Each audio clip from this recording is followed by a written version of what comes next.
Be me, Noah, 31, middle management at a firm called Trans Global Solutions. Sounds fake, but it pays for my dental insurance and my moderately priced Honda Civic. Job is basically staring at spreadsheets of shipping containers and explaining to angry warehouse guys why they can't put the heavy boxes on top of the light boxes. Live in a decent apartment in a converted factory building. Exposed brick, drafty windows. Rent is specifically high enough to make me feel accomplished, but low enough to keep me anxious about the future. Enter Julian, mid-30s, landscape architect. Met him on an app 3 months ago. Julian is curated. Everything about him is just slightly too correct. His apartment looks like a West Elm catalog had a baby with a Kinfolk magazine. He has 3 different types of salts in his kitchen: Himalayan pink, Maldon flake, smoked sea salt. He owns a Chemex and actually uses it every morning. He talks a lot about mindfulness and intentional living and holding space. I should have known. Red flag number 1 was the plants. Guy has 47 houseplants, all alive, all thriving. He names them, calls his monstera Walter. Red flag number 2 was the lack of garbage. I never saw him throw anything away that wasn't recyclable or compostable. He was perfect, too perfect. We've been dating for 12 weeks, texting every single day from 8 a.m. to 11 p.m. Good morning texts with specific emojis. Good night texts with thoughtful questions about my day. Sleeping over at his place 3 nights a week. I keep a toothbrush there. He cleared out a drawer for me. He put lavender sachets in the drawer. Who uses sachets in 2024? Julian does. We haven't had the talk yet, the "are we boyfriends" talk, but we are doing all the boyfriend things. Grocery shopping together at Whole Foods on Sundays, debating over which oat milk barista blend froths better, holding hands in public, meeting his friends who are all named things like Rowan and Beckett, and work in creative strategy. Everything feels safe. Everything feels stable. Enter the chaos factor. My sister, Brianna. Brianna is 29, going on a spiritual awakening. She works as a holistic brand consultant.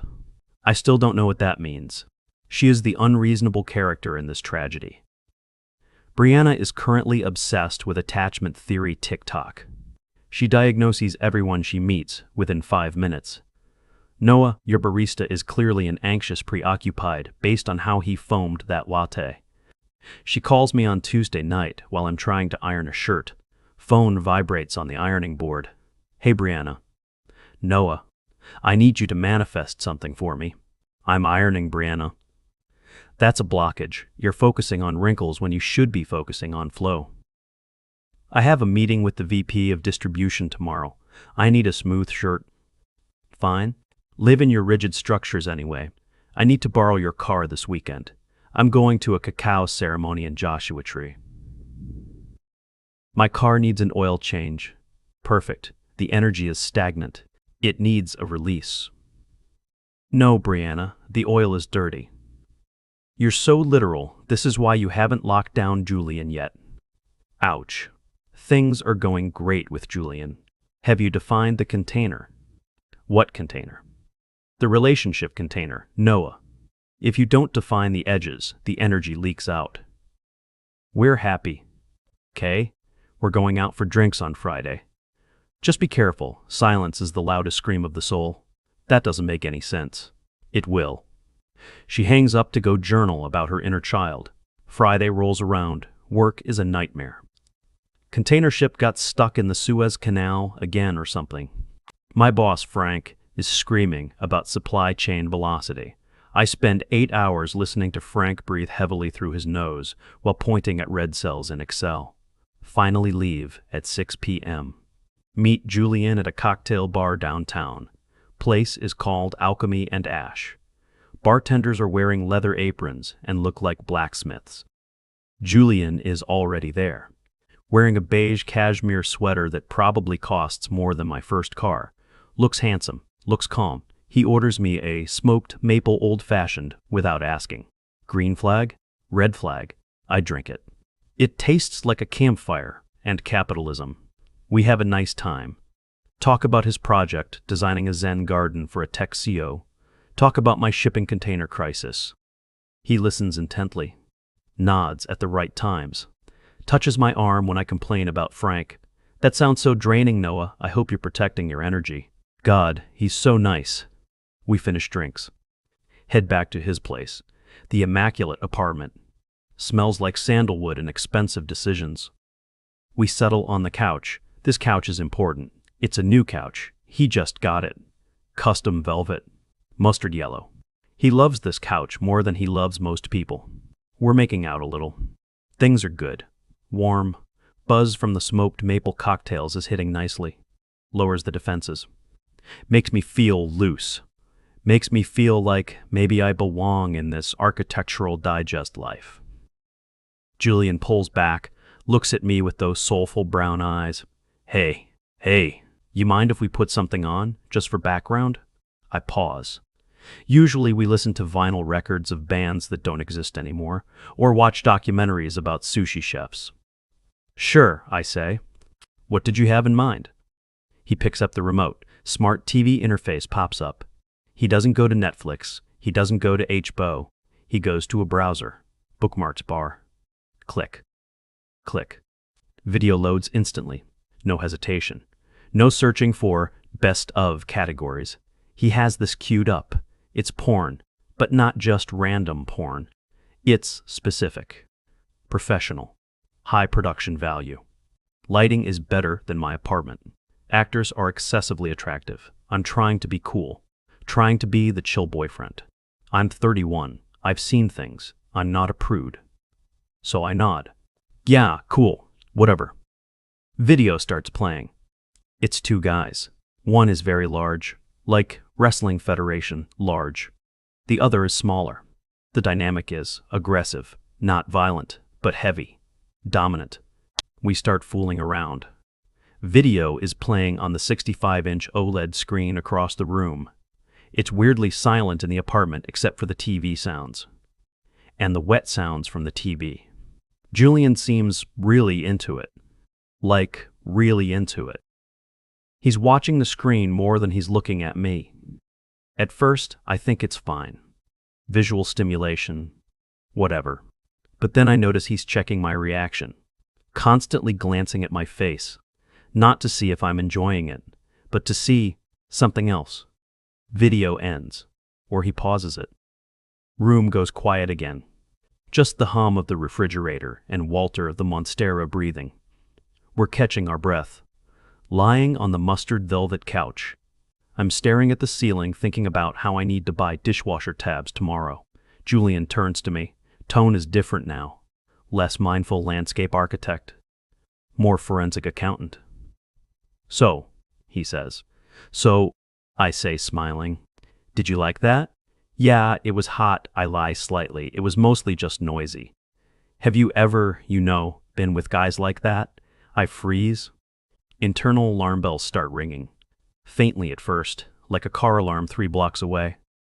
Like what? I ask, trying to keep it light.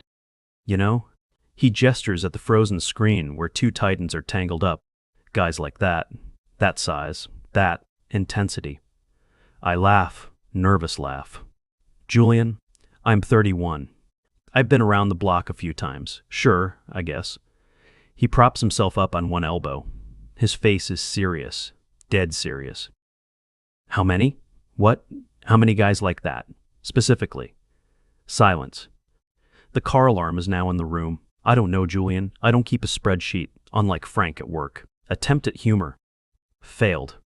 Julian doesn't smile. Was it recently? No. Mostly in my 20s. Why does it matter? I'm just curious, he says, but his voice is tight. Tight, like a drum. Was it better? Better? Did you like it more? The size? The roughness? Julian, stop. No, really. I value radical honesty, Noah. I want to know your landscape. He's using the therapy words. Weaponizing the therapy words. It's not about better or worse, I say, sitting up, pulling my shirt on. It's just different. I'm with you. I like being with you. But you've had bigger. It's not a question. It's an accusation. Seriously? I just feel like, he starts, looking at his cuticles. If you're used to that, industrial size, then this. He gestures between us. Must be boring for you. Industrial size? I repeat, who talks like that? Don't deflect, he snaps. Suddenly the vibe is icy. The sandalwood smell feels cloying now. I'm not deflecting. You're obsessing over a fantasy. That video isn't real life, Julian. Those guys are paid to do that. They probably inject stuff. So you're saying I'm inadequate compared to your past. I literally never said that. You implied it, by your hesitation. I hesitated because it's a weird question. He stands up, starts pacing around his living room, walking circles around the coffee table made of reclaimed barnwood. I thought you were open-minded, Noah. I thought we could share things, explore our desires. We can, but this isn't exploring desires. This is you interrogating me about my exes because you watched a video. It's not about the video, he says, voice dropping to that scary, quiet register. It's about compatibility, energetic compatibility. Oh my God, I say. Don't bring energy into this. If you've been destroyed by massive guys in your 20s, your baseline for stimulation is skewed. Destroyed. Jesus, Julian. Listen to yourself. I think you should go. Whiplash. What? I need to sit with this. I need to process. Process what? That I've had sex before I met you? That you're defensive about it? That shows unresolved shame. Or secrecy. I stare at him. He looks calm again, detached, like he's deciding where to plant a shrub. I grab my shoes, grab my jacket. This is insane, I say. He doesn't answer. He's staring at the blank TV screen. I leave. Slam the door.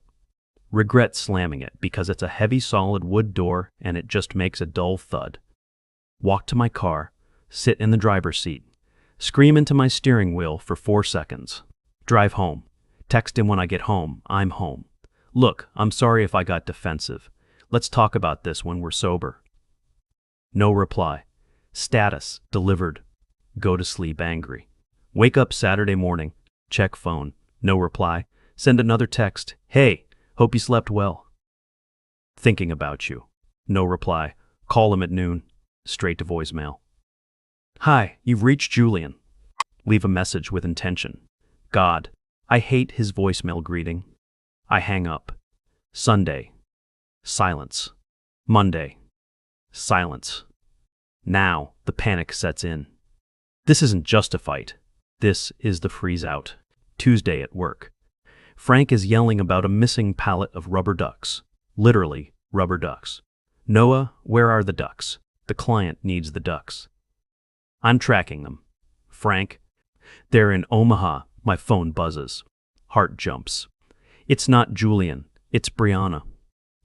Did you manifest the text? He's ghosting me, Brianna. He's not ghosting. He's in his cave. Men need cave time. Especially if you threatened his masculinity.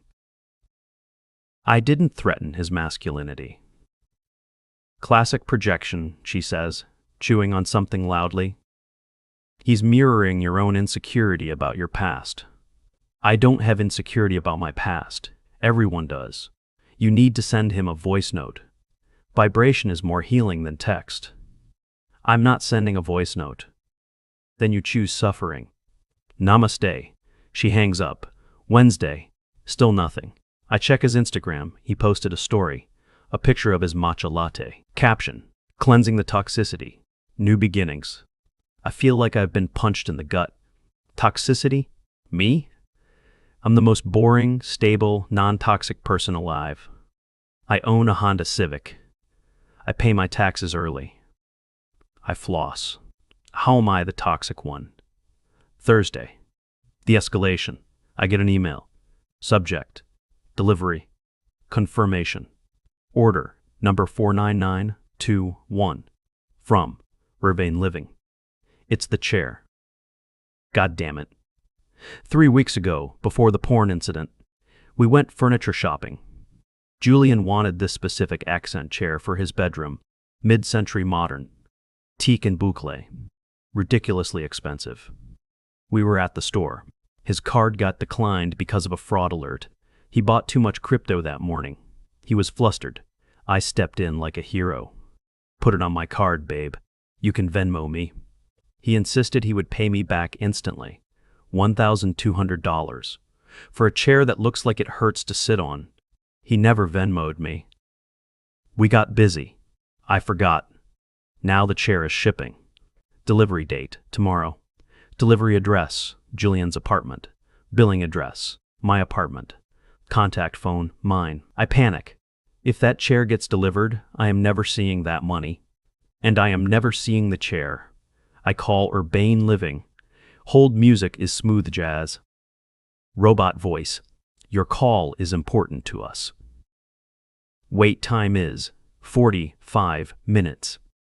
I sit at my desk at work, phone pressed to ear, staring at the rubber duck spreadsheet. Frank walks by. You want a client call? Yes, I lie. Logistics for the furniture account. Good. Upsell them on the expedited freight. 45 minutes later. Human answers.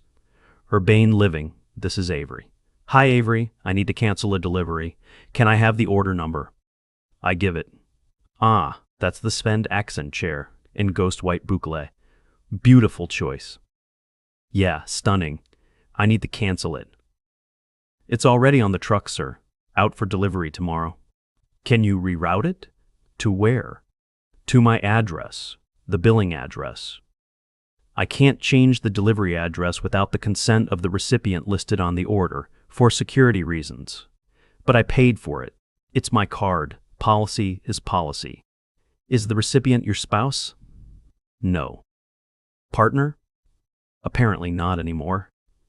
Oh, sorry to hear that. But yeah, if I change it. He gets a notification and has to approve it. Can you just cancel it? Return to sender? Restocking fee is 30% plus return shipping.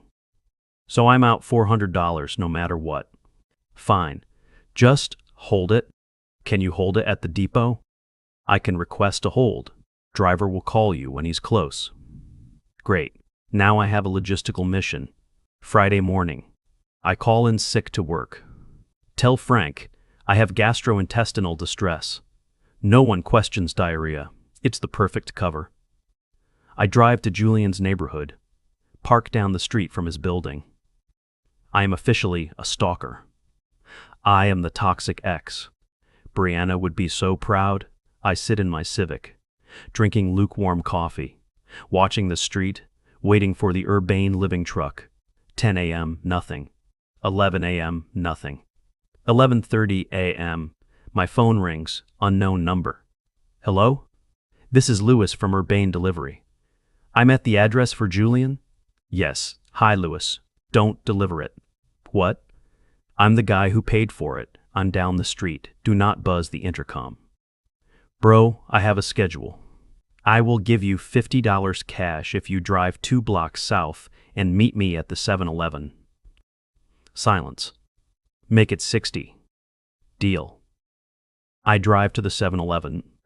Big white box truck pulls in. Luis jumps out. Looks like he hates his life. You, Noah? Yeah. You got the 60? I hand him 3 20s. Okay, here's the box. It's heavy. We drag the box out of the truck. It's huge. It will not fit in my Honda Civic. I didn't think this through. I stare at the box. Louise stares at me. You want me to leave it here? In the parking lot? No, I can't leave a $1,200 chair at a 7-Eleven. Not my problem, bro. I marked it delivered. Luis gets back in his truck, drives away, so there I am.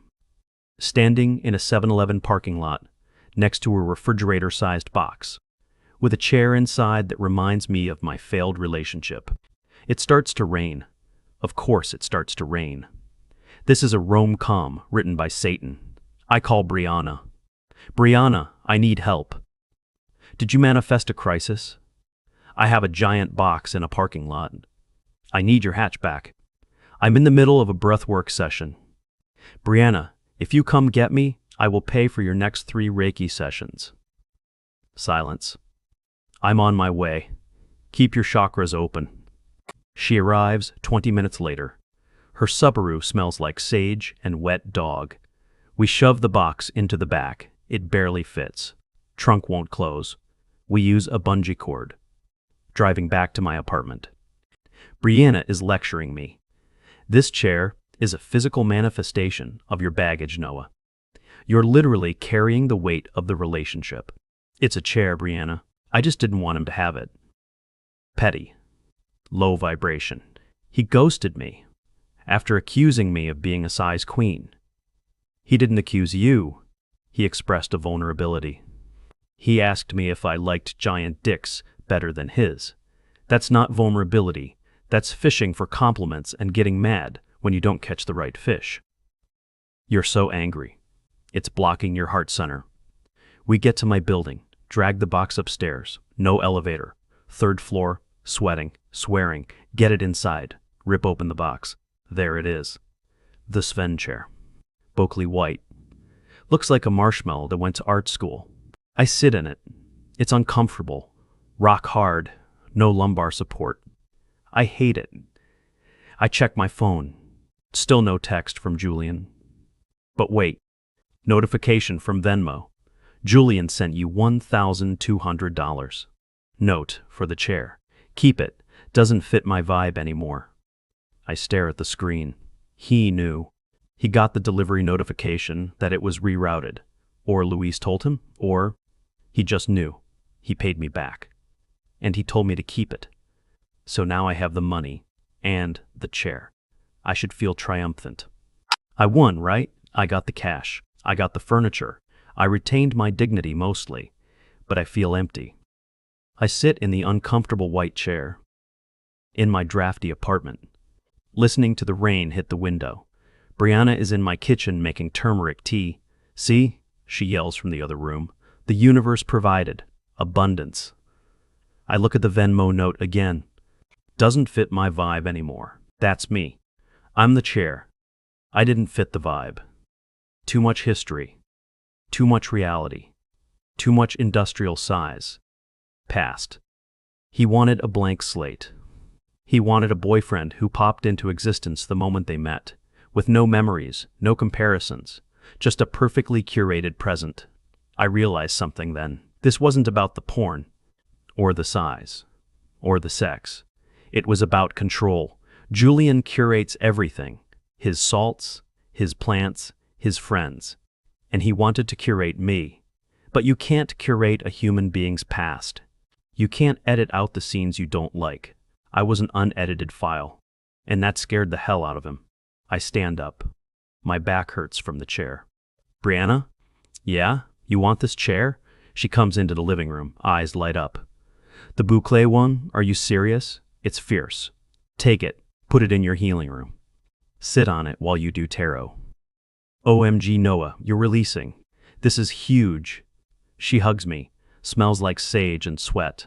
I feel a little better. Lighter. Saturday morning. I wake up. Apartment is quiet. Chair is gone. Brianna took it last night. Phone on the nightstand. I pick it up. Go to contacts. Scroll to Julian Hart. Edit contact. Delete contact. Block number. Go to photos. Select all photos with Julian. Delete. Delete from recently deleted. Nuclear option. I get up. Make coffee. Store brand coffee. In a chipped mug that says, World's okayest brother. Tastes like freedom. And a little bit like sadness. But mostly freedom. I look around my apartment. It's messy. There's a pile of laundry on the floor. Stacks of paperwork on the table. It's not curated. It's not architectural digest. It's real. I put on my running shoes. Tie the laces tight. Grab my keys. Walk out the door. Down the stairs. Out onto the street. Don't know where I'm going. Just need to move. Run past the coffee shop where we met. Run past the park where we walked. Run past the 7-Eleven where I ransomed a chair. Lungs burning. Legs pumping. It hurts. It feels good. I'm not a character in his movie anymore. I'm just a guy running on a Saturday morning. Sweating. Ugly. Real. Phone buzzes in my pocket. I don't check it. Just keep running. Be me. 3 weeks later, life has returned to baseline. Frank is still screaming about logistics. Brianna is now dating a sound healer named Orion, who doesn't believe in shoes. I am single. I am okay. Sitting at my desk, eating a sad desk salad, wilted spinach, Dry chicken. Phone rings. Unknown number. I answer. This is Noah. Hi, Noah. This is Doctor. How was his office calling about your temporary crown? Oh, right. The tooth. In the chaos of the chair incident, I cracked a temporary crown on a stale bagel. Yeah, hi. We have your permanent crown ready. Can you come in today at 4 p.m.? Sure. Leave work early. Frank barely notices because he's hyperventilating over a customs form. Drive to the dentist. Sit in the waiting room, reading a year-old copy of People magazine. Door opens. Someone walks in. Familiar silhouette, beige cashmere. Perfect hair. Holding a reusable water bottle that costs $80. It's Julian. Of course it's Julian. We live in a city of 4 million people, and we have the same dentist. I shrink behind the magazine. Ben Affleck is my shield. Julian walks to the receptionist. Hi, Julian, here for a cleaning. His voice, that smooth NPR voice. My stomach does a flip, not a love flip, a nausea flip. Receptionist smiles. Hi, Julian, have a seat. He turns, scans the room, sees me, or sees the top of my head behind Ben Affleck. I lower the magazine. Can't hide. Eye contact. Connection established. His eyes widen. Panic? Regret? No, just awkwardness. He gives a small, tight nod. The I acknowledge you exist, but I wish you didn't. Nod. I don't nod back. I just stare. Blank face. Uncurated face. He looks away quickly, pulls out his phone, starts scrolling aggressively. Probably looking for a new dentist on Yelp right now. Mindful dentistry near me. Dental hygienist opens the door. Noah? I stand up, walk past Julian. He smells like guilt and expensive cologne. I pause, just for a second, right in front of his perfectly polished boots. Hey, Julian, I say, cheerful, wowed. He looks up, startled. Hey. Nice sweater, I say. Thanks. Matches the chair, I add. His face goes pale. Confusion mixed with embarrassment. Good luck with the cleaning, I say. Flossing is important. Gets rid of the rot between the gaps. I walk into the back, sit in the dentist chair. Hygienist puts the bib on me. How are you today, Noah? I smile. Open wide. I'm great, I say. Really great. She starts drilling. Sound of the drill is loud. High-pitched. Drowned out everything else. Drowned out Julian. Drowned out the silence. Lie there. Staring at the ceiling tiles. Counting the dots. 142 dots. Mouth numb. Heart steady. I'm just a guy getting a tooth fixed. Repairing the damage. Making it solid again. Bite down. Check the fit. It fits perfectly. No gaps.